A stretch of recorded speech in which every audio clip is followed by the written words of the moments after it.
Queridos hermanos, recuerden que el tema que estamos viendo es el hombre capaz de Dios. Y es capaz de Dios porque Dios ha puesto este deseo en su corazón, el deseo de encontrarse con Él. Y que está ahí muchas veces de manera inconsciente en esa búsqueda de la felicidad, búsqueda de la libertad. El hombre tiene en sí la semilla del verbo y por eso le busca, aunque sea de manera inconsciente, aunque sea a tientas, y le busca porque es imagen y semejanza de Dios. Tenemos una dimensión espiritual que nos llama a este encuentro también con Dios, que es espíritu puro, espíritu mismo. Por nuestra condición de ser imagen y semejanza de Él, buscamos siempre este encuentro. Habíamos visto también que hay algunas, podríamos decir, condicionantes que no nos dejan muchas veces acercarnos a Dios, como son la ignorancia, el misterio del mal, ideologías contrarias también a la fe, y así pues otros condicionantes que ya hemos visto. Simplemente hoy quiero como introducirnos en el tema. Pero de igual modo también hay unas vías que el hombre descubre para acercarse a Dios. Creado a imagen de Dios, llamado a conocer y amar a Dios, el hombre que busca a Dios descubre ciertas vías para acceder a su conocimiento. Y eso es para toda persona, para todo hombre, no importa la cultura, no importa el color. Todo hombre, si se detiene, podríamos decir, serenamente a ver la realidad, descubre con su razón estos caminos que pueden llevarle a descubrir la existencia de Dios. Ahora bien, no son pruebas de la existencia de Dios.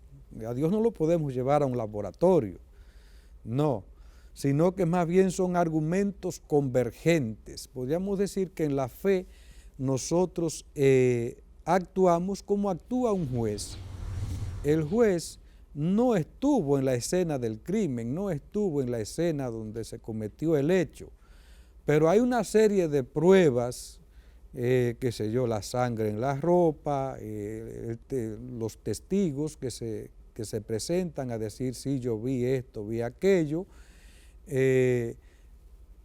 También cuando el juez va allí al lugar de los hechos y analiza la pistola, la prueba de balística, hay una serie de argumentos que le dicen, sí, esto sucedió y sucedió así, así, así, entonces puede dictar una sentencia. En la fe también pasa lo mismo, hay una serie de argumentos, hay unas vías, como decía, hay unos argumentos convergentes y convincentes que llevan a toda persona, aún no haya escuchado la palabra de Dios, a decir sí, hay un Dios que está más allá, hay una realidad, hay un ser que está más allá y que es el creador del mundo, que nos dio la existencia.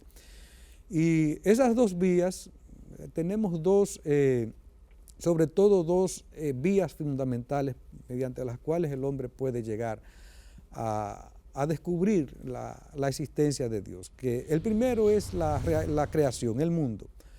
A partir del movimiento y del devenir, de la contingencia, del orden y de la belleza del mundo, se puede conocer a Dios como origen y fin del universo. Como origen y fin del universo. El movimiento. Sabemos que todo se mueve.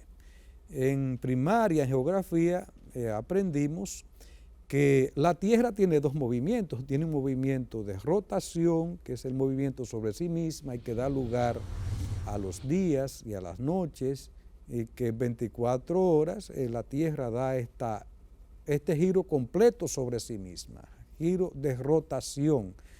Pero también está el movimiento de traslación, que da lugar a los años, a las estaciones del año. En esa traslación, ese movimiento de traslación, la Tierra descubre una órbita completa entre 365 días. Hay un momento en que está más cerca del Sol, hay un momento en que está más lejos del Sol. Hay un movimiento, todo está en movimiento, nada está paralizado, porque hay una energía en cada átomo, en cada realidad, que lo pone en movimiento. También hay un devenir, es decir, la historia va pasando, los que tenemos la existencia vemos que el tiempo va transcurriendo, nos vamos poniendo viejos, nos vamos arrugando, llegamos a un momento en que ya llegamos al final de la existencia, hay un devenir en la realidad. Pero además vemos que hay una contingencia. ¿Qué significa contingencia? Contingencia significa que no nos hemos dado la existencia a nosotros mismos, no, sino que descubrimos que simplemente nos encontramos en este mundo maravilloso, pero no nos dimos la existencia a nosotros mismos, ni tampoco somos dueños de ella, justamente por eso. Y por eso siempre el hombre necesita para su seguridad afianzarse en este principio y fundamento que es el mismo Dios y abandonarse a Él con esta confianza, ¿verdad? Y eso lo experimentamos sobre todo a la hora de la muerte, donde me voy solo y no tengo a nadie conmigo y lo que me queda es depositarme en las manos de Dios para que Él, ¿verdad?, haga su obra en mí. Justamente cuando hago eso, Dios hace su obra. Eso también lo que experimentamos en la vida presente. Cuando yo pongo mi confianza en el Señor, los milagros Dios los realiza cuando soy capaz de ponerme en sus manos, de, podríamos decir, confiar en su amor, confiar en su poder, y entonces el Señor actúa, ¿verdad? Pero también descubrimos que en la creación hay un orden, hay una jerarquía, y por eso hay unos seres que son inconscientes, otros son sensibles, otros son conscientes, como es nuestro caso, hasta que el mismo Dios incluso pone su tienda entre nosotros, donde la misma divinidad, podríamos decir, la perfección pura, llega hasta nuestra realidad, nuestra existencia. Hay un orden, pero también hay una belleza. Hay una belleza. El mismo Jesús era un contemplativo de la creación. Miren los lirios del campo, ellos ni hilan ni tejen, pero ni Salomón, que era rey, se vistió como ellos se visten. Ni Salomón, que era rey, siempre nos hablaba de trigo y cizaña, de oveja y pastor, del viñador, no sé, una serie de elementos que de la misma creación, ¿verdad?, de su belleza, de su orden, del misterio también que esconde, porque la creación brota de la boca de Dios, brota de la boca de Dios. Por eso es que el hombre puede descubrirle, porque encuentra ahí las huellas de Dios. Así como el hombre se prolonga en sus obras, de tal manera que una grúa no es más que la prolongación del brazo humano, está hecho con la misma lógica también, la misma lógica. Si yo escribo una carta es muy distinta a si la escribe Monseñor Osoria, porque ahí yo plasmo mis sentimientos, mi forma de pensar, mi forma de ver el mundo, mi forma de ser, mi persona también va ahí. Si se le hace un análisis, se puede descubrir que es mi letra, no solamente que es mi letra, sino que es mi estilo y que ahí van también mis sentimientos. Pues si eso lo digo de mí, que soy una criatura, ¿cómo no lo voy a decir de Dios? De quien sale esta obra creadora, esta obra del mundo, donde la belleza me dice que hay una realidad que es, podríamos decir, bello en perfección, bello por antonomasia. Si hay un orden es porque hay un orden por antonomasia detrás de todo eso, hay una inteligencia, hay una verdad, hay un bien, un supremo bien, que es principio sin principio y que ha creado todo de la nada y lo ha creado por su poder, por su palabra. Por eso nos dice San Pablo en la carta a los Romanos, en el capítulo 1, 19, 20, lo que de Dios se puede conocer está en ellos manifiesto. Dios se lo manifestó porque lo invisible de Dios desde la creación del mundo se deja ver a la inteligencia a través de sus obras, su poder eterno, su divinidad.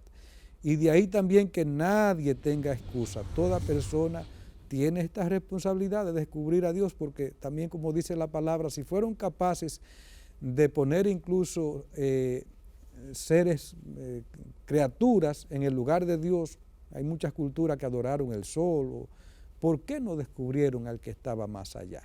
Y si Dios ha puesto ese deseo de buscarle en su corazón, quiere decir que también todo hombre tiene una responsabilidad. Por eso el mismo Pablo dice, ni siquiera ellos tienen excusa, porque hay ya una gracia de Dios, un don de Dios, que lo ha puesto aquí ya como semilla del verbo y lo ha manifestado también en sus obras, en su creación. Pero bueno, tienen menos excusa porque ellos por lo menos fueron a tientas, es decir, no es menos excusa no, sino que tienen más, podríamos decir, son menos responsables que nosotros porque fueron descubriéndolos a tientas. Nosotros tenemos además la palabra de Dios, tenemos la iglesia que nos instruye, que nos enseña, tenemos tantos elementos para descubrir a nuestro Dios y Señor y así adorarle, amarle, bendecirle, glorificarle. Bien, la otra vía que tenemos es el hombre mismo, nosotros mismos. El hombre con su apertura a la verdad, a la belleza, con su sentido del bien moral, con su libertad y la voz de su conciencia, con su aspiración al infinito y a la dicha, se interroga sobre la existencia de Dios. En estas aperturas recibe signos de su alma espiritual. Todas